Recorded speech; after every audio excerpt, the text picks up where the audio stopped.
got some good stuff here. So first and foremost, how in our 40s do we find the motivation to train? What was ours? Well, mine, I didn't get a choice. I was a little bit weighty and someone wanted a thin man or like a guy with muscles. So you offered, you said you'd be Mr. Olympian, so I said, okay. I kind of did, yeah, after a couple of beers, talking some crap one night, but anyway. So I got coaxed into going to the gym, and the muscles are a byproduct of just going there, and it keeps me out of the bar as well. But what made you decide, because you were doing yoga, right, for years, what made you decide, get rid of the yoga mat, and why wait? Why wait? Why would a woman think at 40 I'm going to start bodybuilding?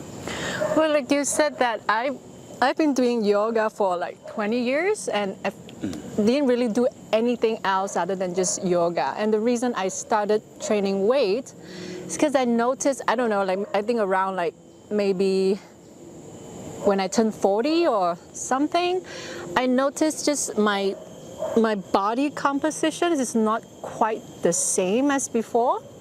And no matter how much yoga I was doing, I just couldn't quite get the same tone, if for the lack of a better word, as I used to. And so I kind of looked into it and I learned a little bit more about muscles and protein. And so I thought, okay, I think I really need to, do weights and do something about it. Yeah.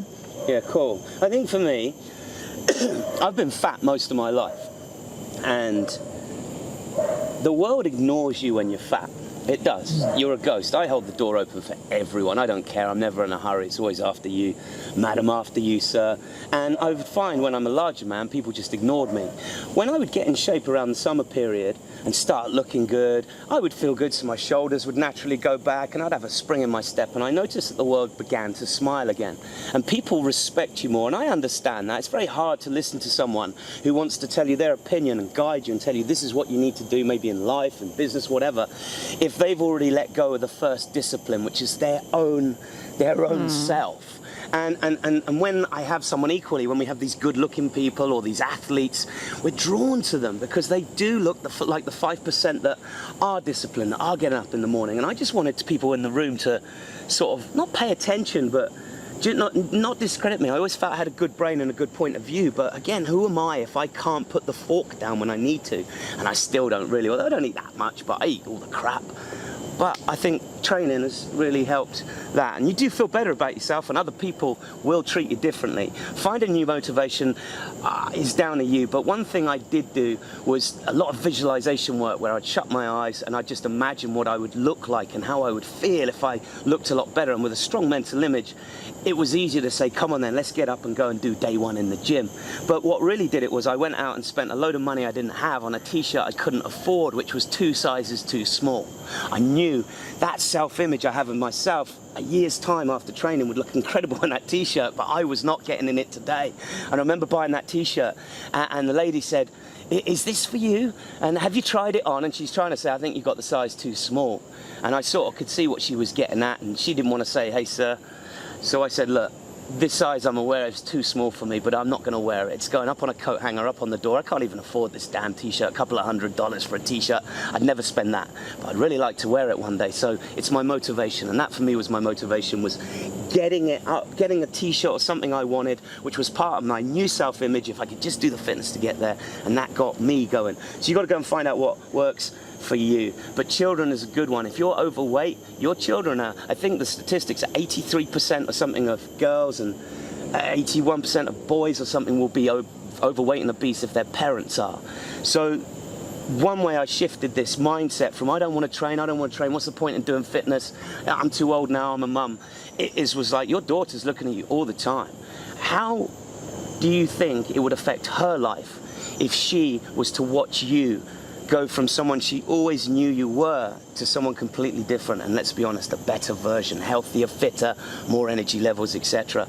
And that statement made that woman go, wow. And she went and kicked ass in the gym, and her daughter was very proud. And I think she probably put her daughter on the right path, whether it be nutrition, eating, exercising, or just letting her daughter know whatever you want to achieve in life, if you say I'm going to do it, you can. You've got to find your motivation. All right, great question for you, because I've been in and out of the gym a lot. like all my life, as I say, but like question 2, a year and a half in, what would you say to day one Shane now? What do you reckon? Any advice? Like, we know the first one, right? The fear. I think for me, the first time I stepped into the gym, there was a lot of anxiety, or it's like, oh, what if I don't know how to use the machines? What if I embarrass myself? So yeah, I'll say that just don't be shy and just do it. Yeah, I think the number one thing people need to understand, I think larger people think that their biggest enemy is the gym. And this is one of the world's biggest misconceptions. The gym is literally the safest place a larger person, an out-of-shape person, an immobile person can go. I've been in the gym all my life, and every time a day oneer comes in overweight, they are never, ever more welcome. And there are eyes on you, yeah. And it's not, look at that person. It's like, come on, I remember my day one. I was as big as that person, or I was as weak as that person, and they've started their journey. There is admiration. People will be looking at you, waiting to help. And this is, I think, one of the things I would tell myself is, don't be frightened to ask for help. Everyone in the gym, I've never, if you go and ask someone in the gym, can you show me how to do that right, or is my form right? No one is going to go, how dare you? Everyone's ego is going to kick in. Why pick me? Absolutely, this is how I do it. It's almost like going up to someone and saying, I really admire your physique. And another thing I'd say is, if people are looking at you, especially if you're a woman, then just ignore it. No one's looking, really. Oh, hello, like you might see in a nightclub. Everyone is there because they have a fascination with physiques.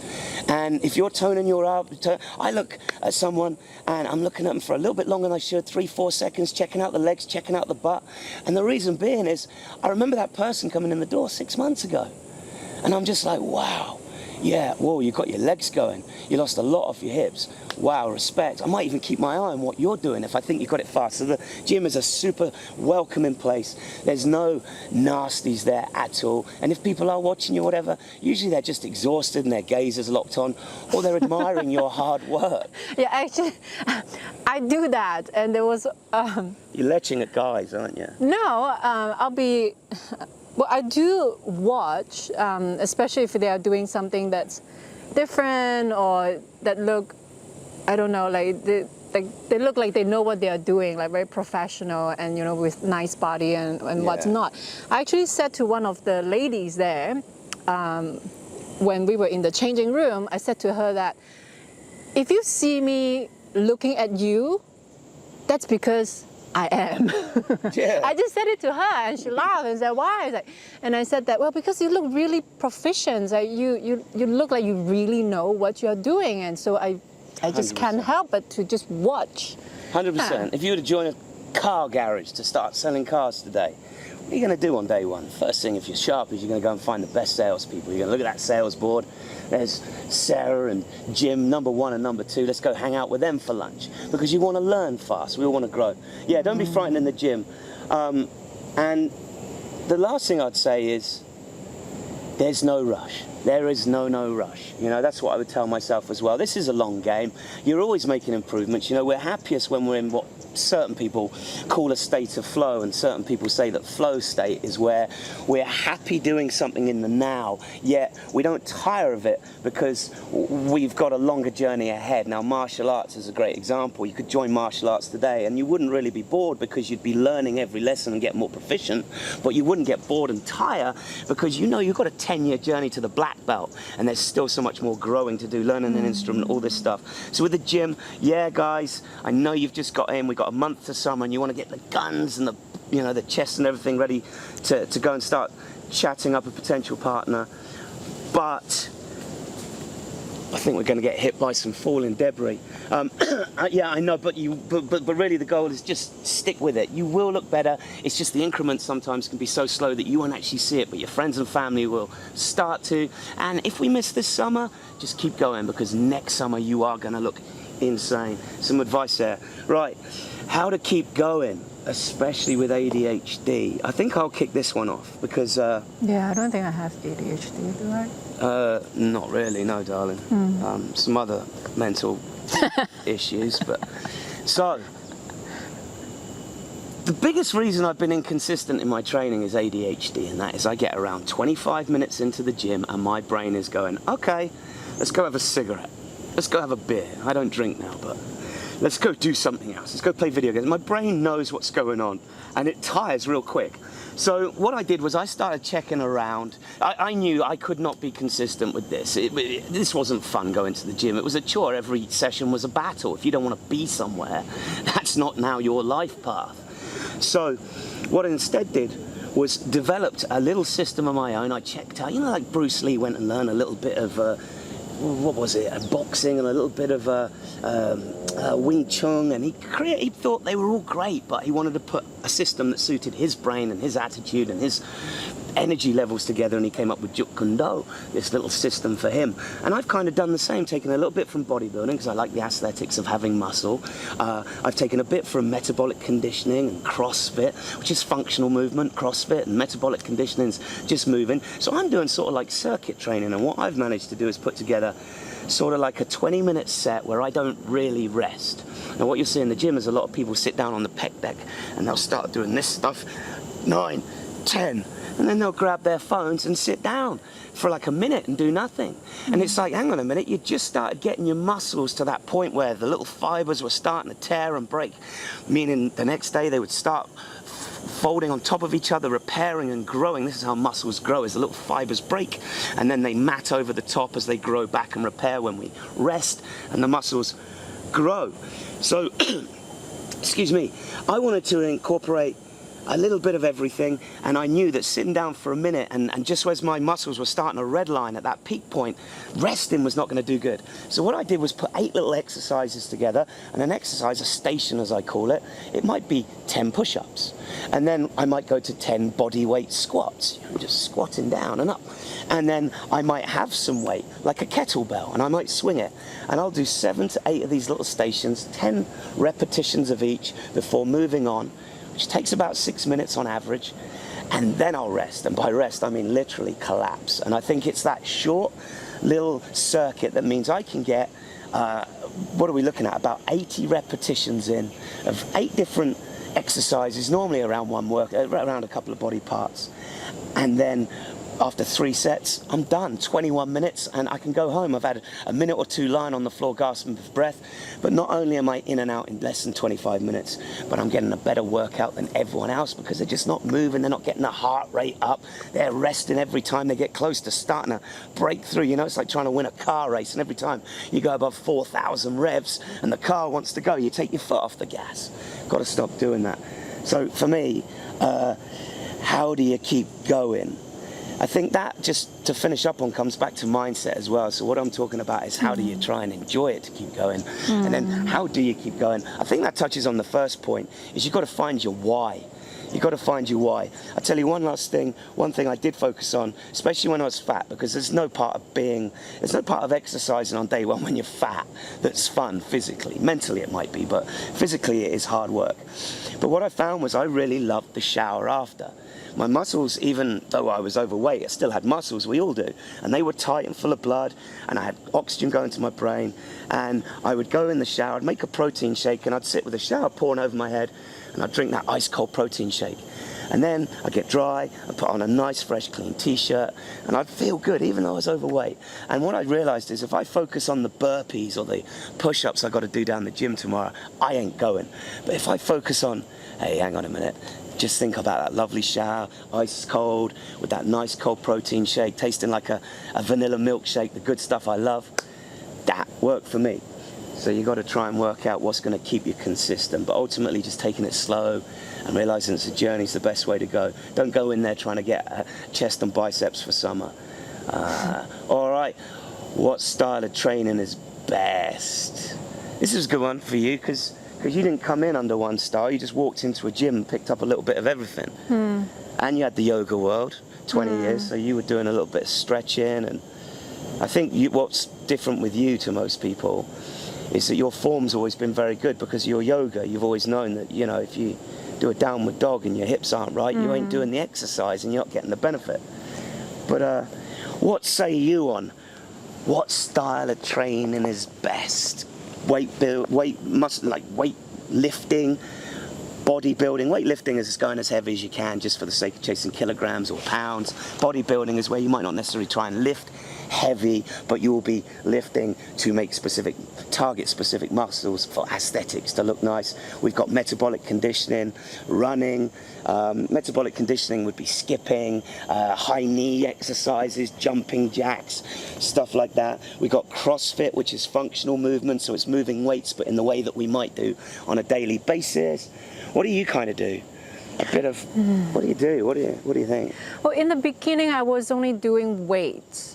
And then you went to classes, didn't you? yeah, and then I started taking some classes because one of the instructors, she looked really good and she's really fit. Serena. And so, yeah, Serena. And so I figured, okay, if this lady, she's lifting weights and she's teaching that class, which is like body steps, so there's a lot of endurance and cardio going on. So I thought, okay, there must be something there. So I just started taking her class.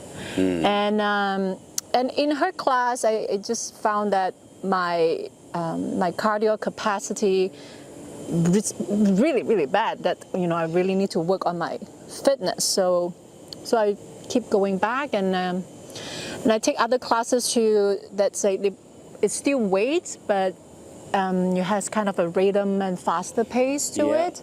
So I take them as more like, again, to train my endurance, to train my power. I feel like I lack power. Yeah. Yeah. So I like all of them. No, not really. I mean, I like weightlifting. I don't like a lot of the endurance and the power training stuff, because I just feel like I want to die after 5 minutes. But at the same time, I look at the people around me and I just thought, like, how can I be so pathetic and I want to be better? And every time I just keep thinking, like, how can I be so weak? How can that be? I just want to be better. So I just keep pushing myself to go back. Yeah. For those classes. I enjoy the weightlifting. But, I think you got to mix it up. Yeah. You got to mix it up. If you just say, I'm going to pump iron, even if that's your goal, it's just pure aesthetics and strength and you want to look great, that's going to be tiring after 3 months. The brain's going to be saying, this isn't a challenge anymore. Let's do something else. So yeah, throw in some of those things that challenge you, because I remember a couple of years ago, I was really big. Like looking really great physically, but I couldn't walk up a flight of stairs on the phone. I'd be like, oh, how you doing? Yeah, and I'd get to the top, I'm like, I'm gonna have to call you back. And so sometimes, even if we are looking good, and there's a lot of people out there that look insane, I guarantee they probably couldn't jog, a kilometre or half a mile. Myself included, maybe at the moment, but we're working on that. So do some bodybuilding if that's what you're there for. But remember, every great bodybuilder always put in a 5-mile run in the morning or a bit of cardio. And mixing it up with some classes will help introduce you to some nice friends. We've met lots of nice friends at the gym now, whereas we're quite introverted, really. But you can't help but see the same faces at the same time of day and in the same classes and stuff. But yeah, mix it up. I've just started doing a little bit of boxing now, watching some YouTube videos, learn how to box. I'm finding that it's a lot of fun. There's nothing better, especially after a day of dealing with this crazy world, than smacking hell out of something. And also, I didn't realise how hard work it was. Again, you've got to work on your breath and exhaling when you're punching, all this stuff that's going on. It's like learning a new skill. So to keep consistent, what type of training should you do out of everything? Whichever you're drawn to and whichever you find fun, but try it all and then throw in the 2 or 3 styles you like and then keep mixing it up. That'll keep your brain happy and it'll keep the body confused as well. We start diminishing in gains once the body knows what's going on. So mix it up. Right, a couple left. Should I train with a partner? I like this one. Lone wolf, or should you take a partner with you? My opinion has always been no partner. I used to go with a friend and all we did was talk. And I would have a rest while he was doing his set, so I'm doing that minute rest thing, and then he'd be ready, and I just couldn't get my heart rate going. And the heart rate going is where the fat burning and all the magic starts to happen. I find them a distraction. They're playing around with their headphones and all that stuff. For me, no. But hang on, Mark, what if you want to go real heavy? What about if you want to do your 1 rep max? What if you've been going for a 100 kilogram bench press for the last 7 months and you think today you've got it? there's 100 people in that gym that will spot you. Spot you is where someone might come behind you. But you know, if you're on the bench press, they'll stand behind. Just have their fingers. They won't hold the bar, but their hands will just be there for you, so that if you can't get it up on that last one and rack it back up, they will help it back with you. A spot, a hand. Asking for a spot in the gym is brilliant. The trainers will always do it, and the faces you get to know will do it, and it's an actual privilege for someone to ask you, could you just make sure that I'm all right on this last one because I'm going a bit heavy. But in general, going with a partner, I'd say this: one of you is likely to fall off. Happens every Jan. You know, Susan and Doris, or John and Phil, come and then we're going for it. One is going to fall off, so you're doubling your chance of failure, because if you started on day one with your friend there, your mindset's not going to be around the fitness, it's going to be around the social aspect. And if that's taken out of the equation, suddenly you're confronted with the fitness thing, which isn't fun. So I would say just go in on your own on day one. It's all about you, it's about your journey. Just start slow. If you do a couple of exercises and then spend the rest of the morning in the spa on day one, it doesn't matter. The first goal is getting your ass out of the couch, into the car or onto the street, onto the tarmac, and down to that gym on day one. You don't need a friend there, and if you do, they will start to hinder your results. And I think, you know, a friend's fun when you're 18, and it don't really matter. Let's go in the gym on a Friday night. Me and my mates used to do it. We'd all do arms and chest, and then into the shower, and then straight into the town for some beers, trying to chat up some ladies. And that's how it went. But now at 47 in a few days, I think, this is different. It's not about social. There's plenty of places we can go, the bar, whatever, work clubs, where we can go meet people. I suggest you need to fight yourself. You need to battle your demons, and that's best done in silence, at your own pace, in your own time, without Tim or Susan saying, I've got to go now, the kids have got to get to school, or whatever it might be. That's my opinion, and you haven't picked up a training partner, have you? It's nice once in a blue moon to train with someone. But yeah, I just enjoy doing it on my own. I mean, same as yoga, right? I just prefer practicing it on my own as well. Yeah. But I have seen several men at the gym where they have a partner, and they always go there with a partner. That seems to work out well for them. Yeah. I haven't really noticed as many women lifters that partner up. No, I think women tend to just start talking a little bit too much if they work out together. How sexist. I'm a woman, so I can say that, and I'm Asian too, so yay. Oh, tick 2 boxes on the old, don't use the W word. All right, I got a good one. I got two, couple left. Will I get bulky using weights? Let's cover that. I did get a bit bulky, like the first 3 or 4 months, didn't I? Before I started taking those endurance or cardio-based classes. There is muscle, and then there is fat.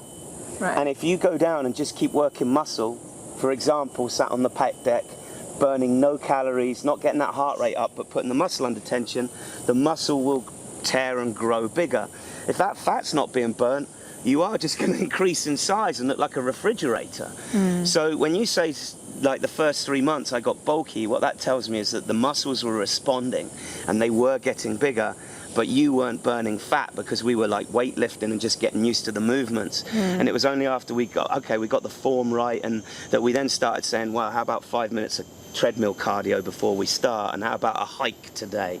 So weights don't make you bulky. Not losing fat makes you bulky. And if you're building muscle, then you are going to get bulkier. The thing is, you got to drop fat. That's it. So weights, but here's the thing. If you get on a treadmill, a lot of people don't understand that when it comes to burning fat, if you do weights like metabolic conditioning or CrossFit style, where you're lifting weights, but you might be doing like a thruster, and you've got these dumbbells, and you're constantly moving, that sort of weights is going to do more benefit for fat loss than cardio. Because when you get on a treadmill, you're burning calories for that hour. I don't know how anyone can mentally do an hour on a treadmill, but there's some psychopaths out there that do it. So let's say you burn 500 calories. The minute you press that stop button, the calorie burning stops. But when you go and do squats, or you tear down your muscles, or bicep, when you work a muscle and you tear those fibers, the body can take up to 36 hours to repair that. It's always spinning, not at a high rate, but maybe 5-10% more than it normally would, even when you're asleep. And so you can be increasing that calorific burn through tearing up those muscles and getting that body working, as opposed to the other option, which is getting off the treadmill, press and stop, and then nothing more is happening. You're back to walking to the donut shop. So can women get bulky? Anyone can get bulky if you just keep putting, historically, but you see a lot of guys that are strong. Look at the strong men. They're enormous, but they've all got these big beer bellies, and I don't like that aesthetic. And they would be stronger than Chris Bumstead, Arnold Schwarzenegger in his prime, you know, Mike Mentzer, all these great guys, probably very much stronger, but they look like messes and likely will have a heart attack in their 40s or 50s because they're just increasing that muscle mass and that testosterone, that growth hormone they're probably taking, and they're not doing nothing for the pump, the heart, really. Yeah, no, you can't get bulky if you mind what you're eating and you get some cardio in. Right, should I eat before I train? I do. I don't. I'll have, I'll have like a slice of bread with peanut butter, or lately I've been taking like 2 spoonfuls or so of overnight oats. That's it. Yeah, an hour before I train. Let me just check this record button. Yeah, we're still recording. You know the trouble we've had with this stuff. I think we're going to get our first video done. Woo. Personally, I don't eat before training. I'm not a big food fan. And I don't wake up dying. I used to, and then one man told me one of the best pieces of advice, probably the best piece of advice when it comes to just getting in shape, and that is, it's okay to be hungry. And I was like, what? He said, it's okay to be hungry. You know, you'll survive, like, as long as you got water, like a week or two. And I'm like, why does this 20-minute panic button always go off? I'm hungry, you got 20, 30 minutes. Just sit with hunger. I'm hungry now. I've had a mouthful of a roll. It's probably around 12 o'clock. I've not eaten yet, but I've just gotten used to it. And what I find is when there's no food for me to burn down in the gym, when my body's not wasting 20% of its energy, 30% metabolizing food, then all that's just going towards my energy levels in the gym. Now, if you're doing an hour or two, like you do, Boo, you can do 2 hours in the gym. I suspect I would die of fatigue through lack of energy. However, you can combat that by eating some carbs the night before, but that's another story. But for me, I go empty stomach, and I come home from the gym and I don't even eat then. But then I have a lot of appetite suppressants before the gym. I do 2 coffees, 2 cigarettes, and I do a pre-workout before the gym, and then I take another scoop of pre-workout in the gym. I'm stimulant crazy. Yeah, that's like 1,000 grams of caffeine or something. I do about 1,000 milligrams of caffeine a day, for sure. Last night, my last coffee. Last night I had a tea at 10:30, coffee at 7. Yeah, I do a lot of caffeine. School's out on whether that's good for me or not, but you know, I'm here for a good time, not a long time, so who cares? Also, I believe through ADHD I'm low on dopamine, and I believe these stimulants, someone that's got, you know, default baseline human dopamine levels would find that too much. But I think if you're flat, I'm just getting a little bit above default anyway with the amount I consume. But yeah, up to you. If you go in the gym and you've got no energy, I would recommend you try carbs the night before. Do a cut-off point about 8 p.m. Baked potatoes, some baked beans, something like that. And if that doesn't work, you should find that you have the energy in the morning. But if you still don't, like Boo, and she finds that it's best for her to eat before you train, just don't go crazy. Just put something in that's going to satiate your hunger and turn off that little inner voice. We're hungry, let's go, let's go. And just keep it quiet so you can focus. We had a little camera issue there, but we're still going. So just to finish off, any tips? I think pretty much covered everything, but just know that gym, if you're large, if you're immobile, if you consider yourself non-able-bodied, there is no place on this planet you are more welcome in a gym. There are hundreds of people in there that have either been the same as you, myself included, or are on their journey themselves, and everyone wants to help everyone. It's such a wonderful community.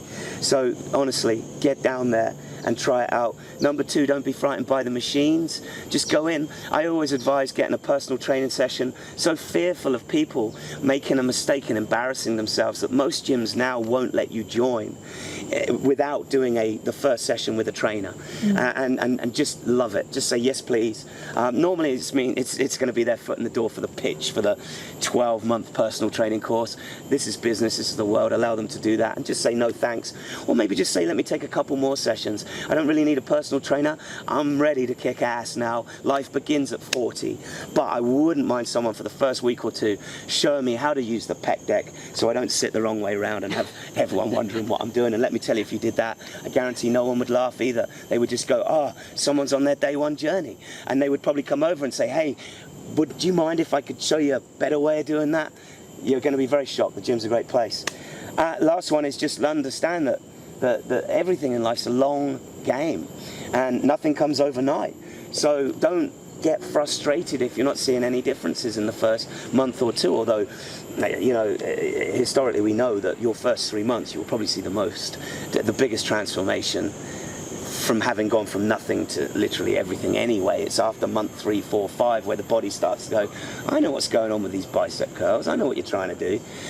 But yeah, just know it's a long-term game, and before you know it, like us, 1.5 years will go by and you might end up like this one who can't walk past the mirror without doing this. All right, me too. Last night I spent a good 2 minutes. Right, I wonder if anyone's still watching this one. We're going to get going. We've actually got some lunch to finish, and yeah. And shh, it's doobie o'clock. We'll end it here. I'll see you maybe in another video. All the best. Boring. Right, here we go. We thought we were done, but there's a little question of navigating this thing. So, ladies first. I'm a modern man. After you, darling. Woohoo! 2024 and all that quality. She's tougher than me anyway. I don't even know what I'm supposed to do. Okay. Not let the ladies down watching. It's alright, it's only the internet. Good job. It's nice and slow. Yeah, look at this, little assassin.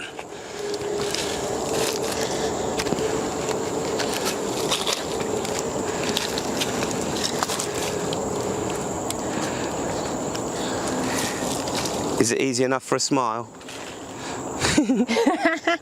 I can even do an Asian. Well, now you're making it look easy, and I can see the rope's gone slack. Oh.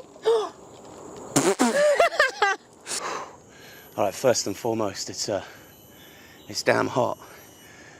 We've got all these little friends following us, little furry guys. You saw that first one didn't want to be touched, but they're happy to guide us. Just they don't know us, I guess, and keep your hands to yourself. But there's a couple ahead, and there's one watching the back there. Right.